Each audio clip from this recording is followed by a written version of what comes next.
আজ আমাকে কথা বলতেই হবে ইনশাআল্লাহ, কারণ আগামীতে আবার আপনাদের সাথে দেখা হবে কিনা আমি জানি না। কথা বলতেই হবে। বসেন, কেউ দাঁড়িয়ে থাকবেন না।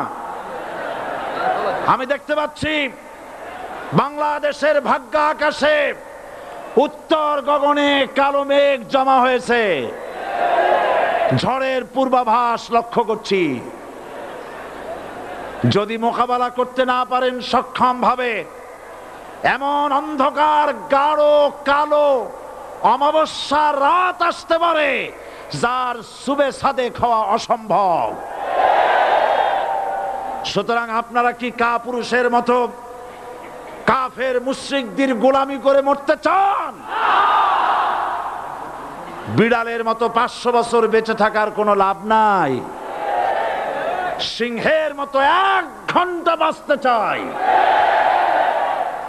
আমাদেরকে বলা হয় সাম্প্রদায়িক উস্কানিমূলক কথা নাকি আমি বলি। পত্রপত্রিকা দিছে না তারা? সাম্প্রদায়িক উস্কানি কথা, সাম্প্রদায়িক উস্কানিমূলক কথা বলি। সেই জন্যই বোধহয় শত শত মুসলিম আমাদের কাছে এসে মুসলমান হয়। মানুষে আর বোকা বানানো যাবে না। যাবে কি? আর বোকা বানানো যাবে? তারপর বলছে কি, এরপরে বলছে আমাকে বলছে রাজাকার। শুনে রাখো চট্টগ্রামের লক্ষ লক্ষ জনতা, পার্লামেন্টে যখন আমাকে এই কথা বলা হয়েছিল, আমার পার্লামেন্টের কলিগ জাফরুল্লাহ চৌধুরী সাহেব বসে আছেন এখানে, হ্যাঁ, জাফরুল ইসলাম চৌধুরী বসে আছেন পাশে, প্রধানমন্ত্রী সুদ্ধা, অন্তত 3 শতাধিক পার্লামেন্টের সম্মানিত সদস্যরা সেদিন বসা। 1997 সনের বাজেট বক্তৃতা যখন আমি করতেছিলাম, ডক্টর কুদরতে খোদা, নাম রাখছে কুদরতে খোদা, আসলে গজবে খোদা। এ লোকটি নাস্তিক, ইসলামের চূড়ান্ত দুশমন। তার প্রণীত শিক্ষা ব্যবস্থার যখন সমালোচনা করছিলাম, ট্রেজারি বেঞ্চ থেকে আমাকে বলা হলো রাজাকার। আমি আমার সমস্ত শক্তি একত্রিত করে বলেছিলাম শুধুমাত্র হিন্দুস্তানের রাজাকারেরাই আমাকে রাজাকার বলতে পারে। আমি বলেছিলাম 1973 সন পর্যন্ত আমি বাংলাদেশের কোন রাজনৈতিক দলের নেতা এবং কর্মী ছিলাম না। আমি রাজাকার নই। আমাকে রাজাকার বলে যদি তাকেও প্রমাণ করতে না পারে 10 কোটি টাকার মানহানি মামলা দায়ের করব। আমার এই বক্তব্য সারা দুনিয়া শুনেছে। পার্লামেন্টে আমার এই বক্তব্য রেকর্ড হয়ে আছে। সেদিন 3 শতাধিক পার্লামেন্ট মেম্বারের কেউ আমার চ্যালেঞ্জ গ্রহণ করেন নাই। যে কোনো ব্যক্তি পার্লামেন্টে গিয়ে আমার বক্তৃতা দেখে আসতে পারেন। এরপরে 1997 সনের 7 অক্টোবর দৈনিক জনকণ্ঠ পত্রিকা যখন আমার বিরুদ্ধে লিখলো, সেই পত্রিকায় সাইদির ওপেন চ্যালেঞ্জ 8ম পাতা, 1997 7 অক্টোবর, এত বড় 2 কলামে হেডিং। সেখানে আমি বলেছি বাংলাদেশের সকল সাংবাদিক, গোয়েন্দা বিভাগ, বাংলাদেশের সকল বুদ্ধিজীবীকে আমি আমার পিরোজপুরে আমন্ত্রণ করছি। আমার উপস্থিতিতে যদি কেউ প্রমাণ করতে পারে বাংলাদেশের স্বাধীনতা যুদ্ধের বিরুদ্ধে আমার কোনো ভূমিকা ছিল, সজ্ঞানে স্বেচ্ছায় জাতীয় সংসদের সদস্য পদ থেকে পদত্যাগ করব। 3 বছর পার হয়ে গেছে, আজ পর্যন্ত কেউ এই চ্যালেঞ্জের মোকাবেলা করে নাই। সুতরাং আমাকে যারা রাজাকার বলবে তারা পিতৃ পরিচয়হীন অবৈধ সন্তান। 1971 সনের, শোনো মুসলমানেরা, 1971 সনের কোন কাদা সাইদির গায়ে লাগে নাই। আমাকে রাজাকার বলে জনগণ থেকে বিচ্ছিন্ন করবা, জনগণ থেকে আমারে বিচ্ছিন্ন করা যাবে না। কারণ এই জনগণ আমার জন্য আসে না, এই জনগণ আসে আল্লাহর কোরআনের জন্য।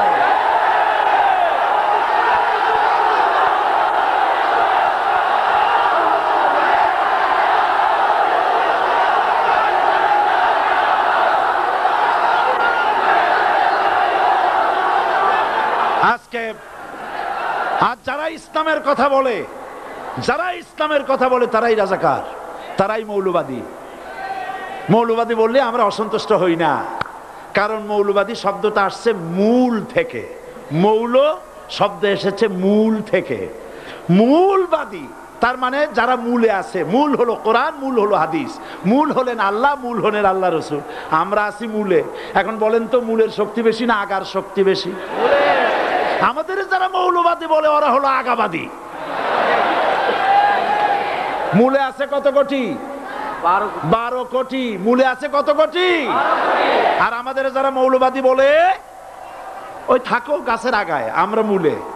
লাফালাফি বেশি করবা না, 12 কোটিতে গাছের গোড়া আসতে নানা দেবে, মামু বাড়ি দিল্লি গিয়ে পড়বা, বাংলার জমিনে জায়গা হবে না। এ কথা বিশ্বাস করো।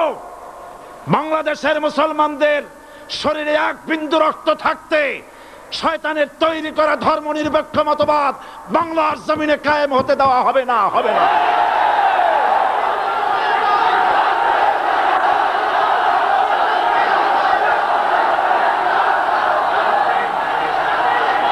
রাসূল করিম সাল্লাল্লাহু আলাইহি ওয়াসাল্লাম কোরআন প্রতিষ্ঠার জন্য আন্দোলন করেছিলেন।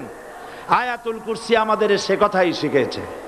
আল্লাহ রাব্বুল আলামিন বলেন, আল্লাহু লা ইলাহা ইল্লা হুয়াল হাইয়ুল কাইয়্যুম। প্রাণ খুলে পড়েন, আল্লাহু লা ইলাহা ইল্লা হুয়াল হাইয়ুল কাইয়্যুম। আল্লাহ হচ্ছেন তিনি যিনি ছাড়া কোনো ইলাহ নাই, আইনদাতা নাই, বিধানদাতা নাই। আমরা মানুষের তৈরি করা আইন মানি না। 12 কোটি মুসলমানের দেশে আইন তৈরি করবে মানুষ, আমরা মানব না। পার্লামেন্টে তৈরি হতে হবে কোরআন দিয়ে, পার্লামেন্টে আইন তৈরি হতে হবে কোরআন দিয়ে। সুতরাং ভয় যতই পান আর যতই ষড়যন্ত্র করেন, 4 দল যখন একত্রিত হয়েছে, ঐক্যবদ্ধ থাকবে, সরকার ঐক্যবদ্ধভাবে গঠন হবে, নির্বাচন ঐক্যবদ্ধভাবে হবে এবং কোরআন হবে, আল কোরআনের পার্লামেন্ট হবে বাংলাদেশে।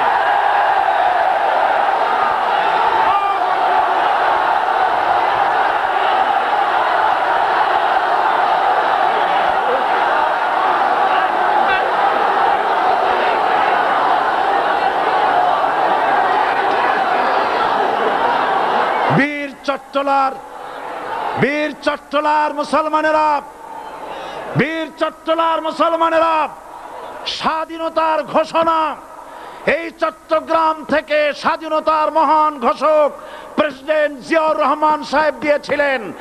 এই চট্টগ্রাম থেকেই ইসলামী রাষ্ট্রের ঘোষণা হবে।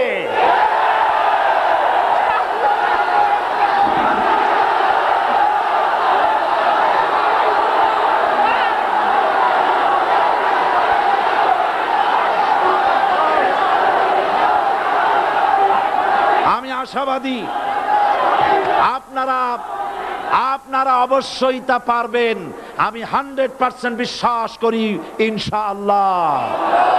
কারণ যে ষড়যন্ত্রের মোকাবেলা করে স্থানীয় রাজনৈতিক দলের নেতৃবৃন্দ কোরআনের মাহফিল সিনায় এনেছেন, আমি প্রথম দিনই বলেছি চট্টগ্রাম তাফসিরুল কোরআন মাহফিল কোন রাজনৈতিক দলের প্রতিনিধিত্ব করে না। এটা কোন জামাত শিবিরের একক সম্পদ নয়, এটা চট্টগ্রামের মুসলমানদের কলিজার টুকরা তাফসিরের মাহফিল। সুতরাং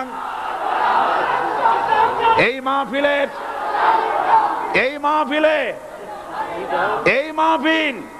চট্টগ্রামে থাকবে ইনশাআল্লাহ কিয়ামত পর্যন্ত।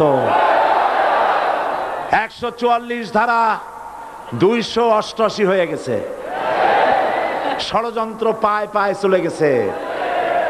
আমি ওই সব ছেলেদের বলি, সরকারি দলের ছাত্র হইয়া মুসলমানদের বিপক্ষে যাইও না। এদেশের ভাগ হয়ে গেছে দুটো শিবির, বোঝাই যাচ্ছে। একদিকে ভারতের পা চাটা গোলাম